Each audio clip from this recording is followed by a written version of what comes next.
ભારે વરસાદના કારણે સાણંદ જીઆઈડીસીમાં પાણી ભરાયા છે। જીઆઈડીસીમાં પાણી ભરાતા ઇન્ડસ્ટ્રીઝને ભારે નુકસાન થયું છે। ભારે નુકસાન થતા ઉદ્યોગકારો રેલી કરી પોતાનો વિરોધ દર્શાવી રહ્યા છે। ઉદ્યોગકારોને અંદાજિત 100 કરોડ રૂપિયાનું નુકસાન થયું હોવાનો આક્ષેપ તેઓ કરી રહ્યા છે। ભારે નુકસાન થતા ઉદ્યોગકારોએ રેલી કાઢી વિરોધ દર્શાવ્યો છે। 300 કરોડના ખર્ચે ડ્રેનેજની લાઇન નાખી હોવા છતાં પણ તેમની મુશ્કેલી યથાવત છે। 300 કરોડના ડ્રેનેજ લાઇનને ભ્રષ્ટાચારના આક્ષેપો થયા છે। વરસાદના કારણે 50થી વધુ ફેક્ટરીમાં વરસાદી પાણી ભરાયા છે। સાણંદની અંદર 10 ઇંચ વરસાદ થયો પરંતુ સાણંદ જીઆઈડીસી છે જળબંબાકાર થઈ। હજુ પણ અનેક ફેક્ટરીઓ જે છે બંધ છે, જેના કારણે ઉદ્યોગકારો પરેશાન જોવા મળી રહ્યા છે। 300 કરોડના ખર્ચે ડ્રેનેજ લાઇન નાખવામાં આવી પણ તેની અંદર પણ ભ્રષ્ટાચાર થયો હોવાનો આક્ષેપ છે। આપણી સાથે જીઆઈડીસીના પ્રમુખ છે, તેમની સાથે વાત કરું। સાહેબ, આજે રજૂઆત કરવામાં આવ્યા, શું રજૂઆત, કઈ કઈ સમસ્યાઓ આ 10 ઇંચ વરસાદમાં પડી? આ 10 ઇંચ વરસાદમાં સાણંદ જીઆઈડીસીમાં લગભગ 50થી વધારે ફેક્ટરીઓ બંધ થઈ ગઈ। 10 ફેક્ટરીઓ એવી છે કે જેમાં પાણી ભરાઈ ગયું અને આજે તમે ચિત્ર જોઈ રહ્યા છો, એમએનસીના બધી જ મશીનરીઓ ડૂબી ગઈ હતી। આ બાબત વર્ષો થાય છે। પહેલાં 2-3 વર્ષ પહેલાં પણ આ પ્રશ્ન થયો હતો, ત્યારે 300 કરોડના ખર્ચે આ લોકોએ એક નવી ડ્રેનેજ નાખી છે, સ્ટ્રોમ વોટર ડ્રેનેજ। એમાં પણ કોઈ પાણીનો નિકાલ થતો નથી, એટલે અમારે આજે રજૂઆત કરવા માટે બધા ઉદ્યોગકારોએ સાણંદ જીઆઈડીસી આવવું પડ્યું છે।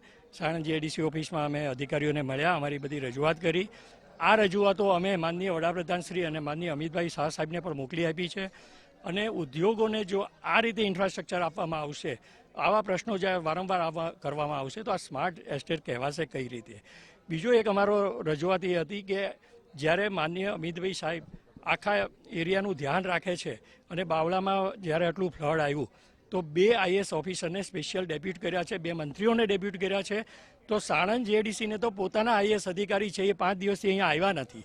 તો શું ઉદ્યોગોને આવી રીતે અહીંના નાના અધિકારીઓ પર છોડી દેવાના છે, જે લોકો પાસે કોઈ પાવર નથી, જે લોકો કશું કહી નથી શકતા, જે લોકો કોઈ રિસ્પોન્સિબિલિટી લઈ નથી શકતા, અને એ લોકો રાત દિવસ કામ કરી રહ્યા છે, પરંતુ અમારા પ્રશ્નનું સોલ્યુશન શું?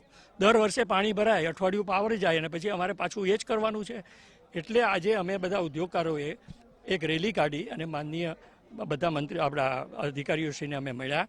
અધિકારીઓએ અમારી બધી વાત સાંભળી છે, રજૂઆતો જે કરી છે। અત્યારે એમણે કહ્યું છે કે 5 જણની કે 1 જણ કમિટી બનાવીને અમારી સાથે આવો, અમે જગ્યા પર બધા પ્રશ્નો સમજી લઈએ। બિલકુલ, તો ઉદ્યોગકારો દ્વારા રેલીનું આયોજન કરવામાં આવ્યું। તમામ લોકોએ રેલી કાઢીને આવેદન આપવામાં આવ્યું છે।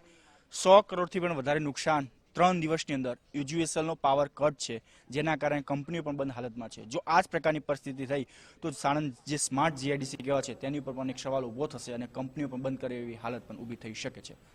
કેમેરામેન વિનોદ શર્મા સાથે રાહુલ ત્રિવેદી, ગુજરાત ફર્સ્ટ, અમદાવાદ।